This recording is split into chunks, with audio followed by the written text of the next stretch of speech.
Hello, everyone. My name is Azeb and I am one of the co-hosts of the Freitas Effect podcast. Welcome to Conversations with Creatives. These episodes are brought to you in collaboration with Entropy Theater for Entropy Fest, themed Emergence. Entropy Fest is a celebration of local emerging artists in the New England area, and the Freitas Effect is serving as MCs on the weekends of May 20th through the 22nd and May 27th through the 29th. Ticket information is available in all of our social medias, as well as Entropy's social media platforms and in the description of these episodes. Here with me today, I have Raechel Segal. Raechel, would you please take this moment to introduce yourself to the people? Hi, people. I'm Raechel Segal, and I'm a human. I'm also a poet. That's why I'm here today. Yay! Cool. Where are you from, Raechel? Also, so sorry for destroying your last name. No, it's okay. It gets destroyed all the time. I'm from Maine originally, but I live in Somerville, Massachusetts now. Nice. What brought you to this area? Everything.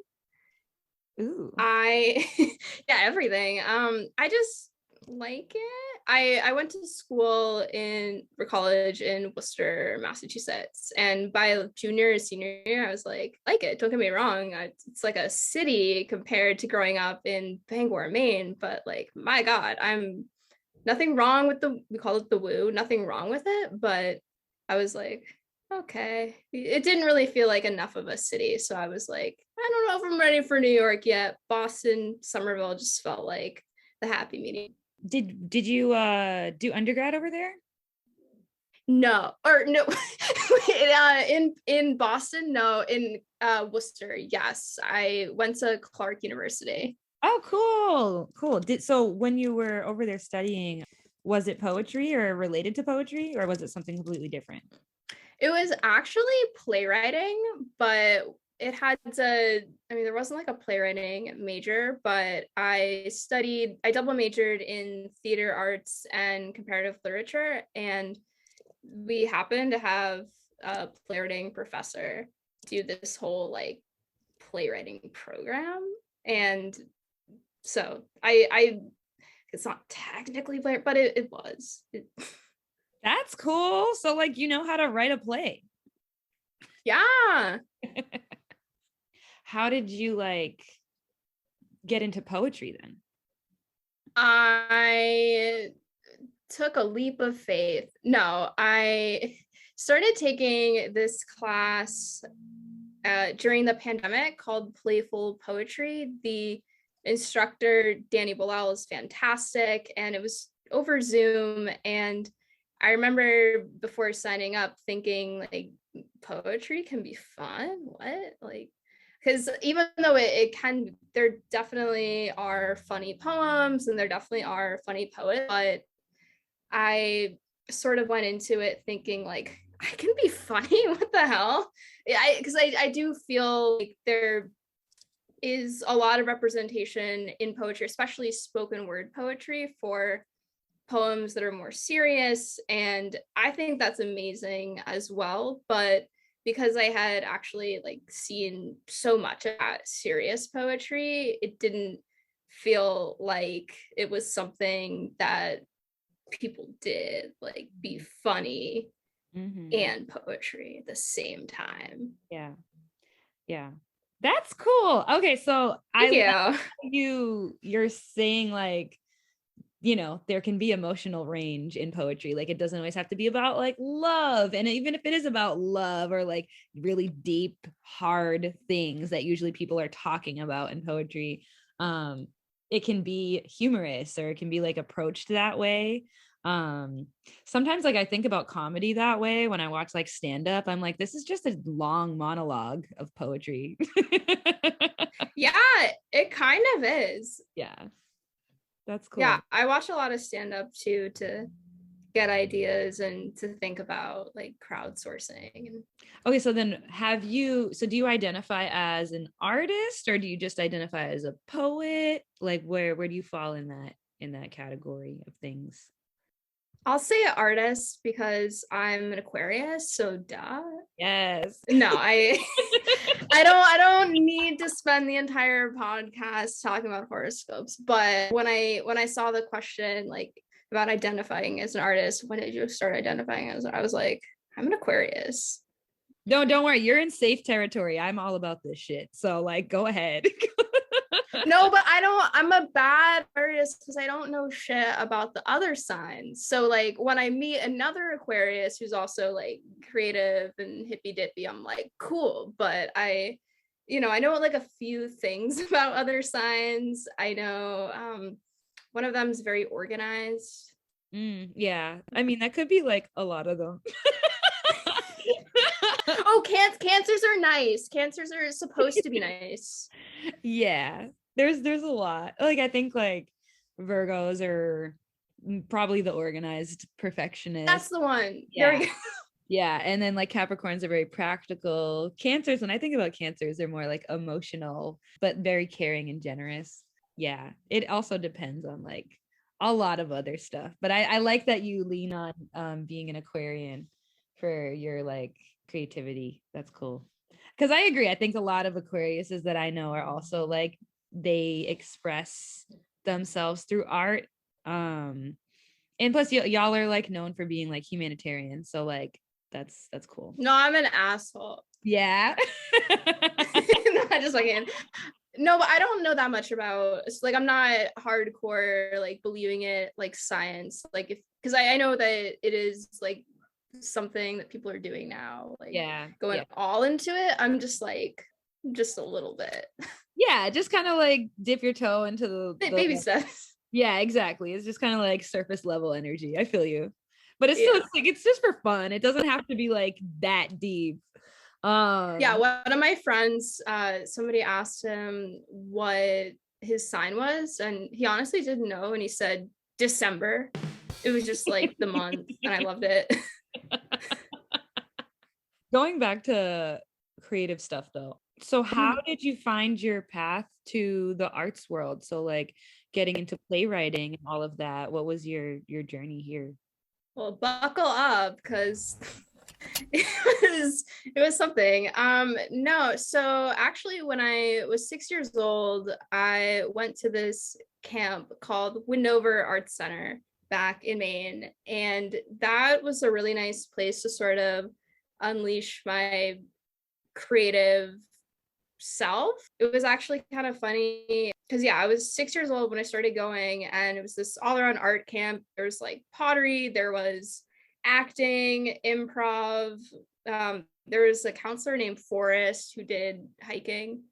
It's a good name choice. And there's also like black and white photography. So you could like pick whatever elective you wanted. And when I was 6 years old, I really wanted to do pottery. But as a 6-year-old child, I was unfortunately too short to reach the pottery wheel. So I was like, no, I can't do pottery. Guess I'll do acting. So I think if I were taller as a 6-year-old, none of this would have happened. My writing. So anyways, so I did this little skit. Wild?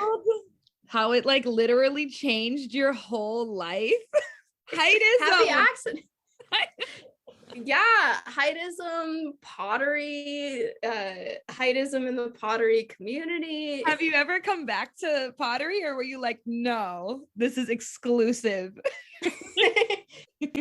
Yeah, once I was a teenager, I finally, was like approaching 5 feet, and then you're like, give it a go again. Yeah, now I'm an adult. No hard feelings. But yeah, so I did this little skit as a 6-year-old. There were skits every Friday, and I still have the picture. I was wearing mouse ears. I have it somewhere on my Instagram. But anyways, so every Friday they had a camp open house, and if you did do pottery, you could like show the thing that you made. If you did photography, drawing, etc. And I did the play. So every Friday there would also be a play, and there was also karaoke. Okay. At this camp.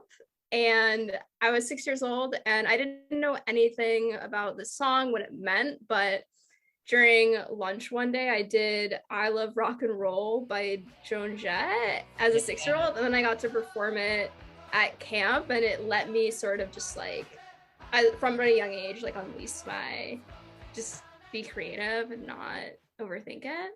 Yeah. So since then, I've done a lot of theater, and I also grew up like watching musicals, seeing musicals, being obsessed with musicals. So I kind of stumbled upon this playwriting class in college called playwriting. Very to the point. It was wonderful. I had never written a play before, and I wrote my first play called The Beefsteak Boys in college, and it was performed in front of an audience. And it felt really rewarding to actually like see people laugh at my jokes. So then I got selfish and I continued on. All right, so we had me at 6 years old. Now we went to college. Yeah. Now we're in college, and I felt really positive after the success of my full-length play, The Beefsteak Boys. So after that, I wrote a 10-minute play called Moon Juice that premiered at Manhattan Repertory Theater in New York City. And then that was a really fun experience. And I also wrote another shorter play called The Best of Bushwick, which also premiered at Manhattan Repertory Theater. And then I was feeling pretty queer, so I wrote this play called We Can Be Queeros that premiered. It was called New York City Winter Fest. And then my most recent play was this full length called Dykes on Wheels that premiered also in New York at the Tank, and the group is called the Bechtel Group. So like it, with all the dykes, it had to pass the Bechtel test. Yes. Did you have any more? Basically, so I've done like a lot of playwriting in my life, and in the most recent years, I think it was like 2019, living in Somerville, I was like, what do I do with all this creative energy? And so I started taking classes at Improv Boston in improv, and I was like, what? I can say what's on my mind? What? Right. Because I was more comfortable with writing, and some of my plays are kind of like known for being irreverent and absurd, and I sort of felt like this like license to just say whatever the fuck I wanted if it was a play, because it's like, you know, it's characters, it's satire, whatever. But as a human, yeah, it took me a while to like say what was on my mind without as much of a filter. So the improv classes were really helpful, and I was like, oh, also I like improv. What the hell? That's cool. Yay. And so, and through taking the improv classes, that was also how I got connected to Danny Bilal, the playful poetry instructor, who is also really involved at Improv Boston. And the more poetry classes I took, the more confident I felt in performing my poetry. So since then, I've performed at this place in summer called Remnant Brewing, and I've done, yeah, you're smiling. No, they're bomb. I had them, I think I tried their beer for one of Entropy's audio play thing, and they were like partnered together, and delicious, man, just good stuff. Yeah, Remnant's a good place for that. Yeah, I didn't mean to throw you off. I just love beer. Oh, no, I love beer. Yeah, so I performed there a couple weekends ago, and you know, got super comfortable with torturing the audience a little bit. And yeah, cool beans, dude. Thank you for that rundown. That's like a whole journey. But I enjoyed hearing you talk about how like you got involved with like Improv Boston, and then that was also a tie to learning about this new platform, or just this new sector of art for you, which is like playful poetry, which is really cool. So I love hearing the connections of how it got there. Have you considered experimenting with other types of art, like dance, or you did say that you have like musical theater exposure or interest and obsession? Yeah, Have I you? got an obsession. Yes, yes. I mean, honestly, if you're a musical theater person, you're either like obsessed with it or you're not. Like there is no not being obsessed with musical theater, you know. Like you either So really like it or you really hate it, you know. there's nobody who's just like, it's fine. It's fine. Yeah, they're just like, yeah, I like Hamilton. It's like, There are no, no casual Hamilton people. there's nothing casual about that shit. It's so accurate. You either really Yeah. love it or you really hate it. Yeah. Are you have any strong feelings about Hamilton? I do, but I could actually talk about that for like 10 years. But I'm like, it's a complex relationship. I think, especially as a person of color, it can be difficult to talk about with other people who feel certain types of way about Hamilton and Lin-Manuel Miranda. But I'm like pro Hamilton. So, like, it's a safe space for me to like praise. Do you feel any type of way about Hamilton? Well, I know somebody who's really cool, and when Hamilton first came out, she was just like singing it all the time, and she was singing it so poorly Oh, God. that it sort of like ruined it for me. Yeah. But then I listened to the Hamilton, so I haven't actually seen Hamilton yet, so I can't like attest to like, oh wow, that was the best thing I've ever seen, or nah. But I have listened to the Hamilton soundtrack, and what? I've never heard of Spamilton. Oh my god, it's like the same songs, but just parodying Hamilton. So they have a song like about Lin-Manuel like saving Broadway, and like it's very satirical. They also have a song called Straight is Back, and it's like saving Broadway, and it's very That's amazing. I'm gonna look into that like right after this. Okay, cool. So like you haven't seen it. no, so I'm a bad theater person. You're not a bad theater person. Honestly, I avoided seeing it for so long because my students that I was working with at the time were singing it, and I was like, this is annoying. Like, you know, when it's just like the hype. Yeah. Yeah. I was like, I don't want to. Everyone was singing it. And so I just avoided it probably for like a couple years. And then after it died down, I was like, all right, I'll give it a chance. And then I was like, I understand everything now. Yeah, I think it depends on like how good the people you're surrounded by sing it. That could make it or break it. That's true. That could be for any musical too. You know, like when people really kill like Rent, and it's just like, y'all, don't do this. Just don't. You know? Yeah. I like Rent, but 505,600 minutes is like, I feel like a little Overkill. I could go on forever. Yeah. But also, like, do you count Disney movies as musicals? Guess it depends. Was there a particular, or just like in general? I just feel like every movie pretty much has music and there's songs. Yeah. So, like, technically, they are musicals in a way. They're just like cartoons, but I don't know. I haven't hopped aboard the like let's do Disney as adults train yet. Like, you know how like a lot of Disney movies are making a comeback? Like I love them as a kid, but I haven't like nothing against it. I just personally haven't been like, whoa, let's revisit all of our childhood Disney stuff. Yeah, especially the live action shit. I'm like, okay, we can just like not have to make live action everything. We could just make new shit, you know? Yeah. Wow. Yeah. Because I feel like also too, there's been a lot of recreations or like sequels of movies. Like I love Grease, but I don't know why we needed like a Grease too, you know? Yeah, I agree. Agree. Cool. Do you have a favorite musical? Oh God. Probably all of them. A Chorus Line has a really special place in my heart. Okay. But I don't think that's the only one. Like, asking me to pick is like challenging because I also really like the musical Hair as Arius. Okay. What was your first musical? Do you remember?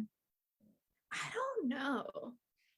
Yeah, I don't think What was your first? I don't remember my first one, but my favorite one is Legally Blonde. I fucking love that music. Yeah, that's my favorite. Like hands down, my favorite. Yeah. I like that because I feel like that, like, it's a really good musical, but I don't think that's usually the response I hear. Mm-hmm. Like, it's sort of like a hidden gem in some ways. Mm-hmm. Oh man, it's a classic for me at least.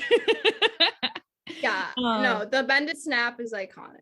Yeah, there's so much cultural influence, and it's like Boston. Well, yeah, actually, when I moved to Somerville after college, and I would go to like Harvard a lot because it's pretty close by. Anytime I was in Harvard, I would think of like that song, the Harvard Variations, and like think of Legally Blonde. I'm like, I'm here. You're like, I wanna go right and the roads. Yeah. I will literally sing the whole thing. Don't let me. What are you going to be presenting at Entropy Fest? I'm going to be presenting comedic poetry. Is there anything that you'd like to like let the audience know or share, or what should we be prepared for? Have fun. Don't overthink it. Don't bring your children if they're young, because just get prepared, folks. Not safe for work. Oh no. I guess it depends on what you do for work, but yeah. Do you have any like favorite comedians that you look up to? Yes, like I did like Chelsea Handler. Now I have mixed feelings about Chelsea Handler. Mm-hmm. Catherine Ryan. Ooh, okay. Who are some of your, or can I ask you? Yeah, definitely. Yeah, my favorite comedians. Let me think. There's like stand up, then there's like OGs like George Carlin, you know. And I'm also trying to like not say a man because I'm just like grew up watching like men do comedy and stand up. It's so easy, right? And like I feel like women have just recently gotten into the spotlight of like being able to take over that field. Not even take over, just have some space. But women, I love me some Ali Wong. She's fucking hilarious. And that's also just because she's fresh in my mind because I just watched her. I'm like new onto the Catherine Ryan train, so Yeah. but I love this comedian. Nicole Byer is super funny. Sweet. So we got some people for people to listen to in the meantime. Is there anything that you're working on right now or anything that might be released when Entropy Fest is out that you're excited about? Yes. Well, I don't know if I can share this, but I'm going to share it anyways. I got a poem accepted for publication. The poem is called Like Lewis and Clark. So that's happening. I've been doing a lot of writing. I'm trying to like write new poems frequently and not just rely on older poems, but I'm also working on this full-length play, and the current title is Save Our Penguins, but I'm probably going to change it at some point because I don't know a lot about penguins. And I am also working on, I had these two recent ideas for comedy sketches, and one of them is this like short sketch about this girl who has really big dreams to make it in show business, but she's uncaffeinated. And that's the whole, like, there's no coffee in the world anymore. Oh, so no. she has to try. I don't even drink coffee. Who am I? That's How? me. She's me. Just trying to make it in the world with no coffee. How do you do it? Just a lot of tea. I find my other caffeine source. That's funny. Cool. Okay, well, I'm excited to see those things. Is there a place where people can follow you and support your work? They can support my work on Venmo. Heyo. Money, please. My Venmo is Raechel Segal. But if you don't want to support my work on Venmo, you can also find me on Instagram. My Instagram is Poetry for Free by Me. That's Poetry for Free by Me. And I also write longer poems that Instagram can't fit because, it has to be tiny on Instagram to like fit a picture. So some of my longer poems are on Medium. It's medium.com/the @Raechel.Segal. And it's spelled funny, RAECHEL.SEGAL. And then my last question is, do you have any advice for emerging artists? Oh God. What would I say? I would encourage people to not worry so much about what other people think. And I think that often in satire, people can like take offense at it really easily or just like find things to poke at. Sometimes they're in the right, other times not so much. So I think I would encourage people to like do some writing, just like write as much as you can, and you can always workshop it, use your friends, read their stuff. I mean, if they want to. If they don't want to read your work, then take a class. So. Well, thank you so much for joining us today, Raechel. Thank you. Super duper excited to see you perform at Entropy Fest. And thank you everybody for listening. You better be at Entropy Fest in May. Don't play yourself. Get your freaking tickets. And we'll see you there. All right. Bye.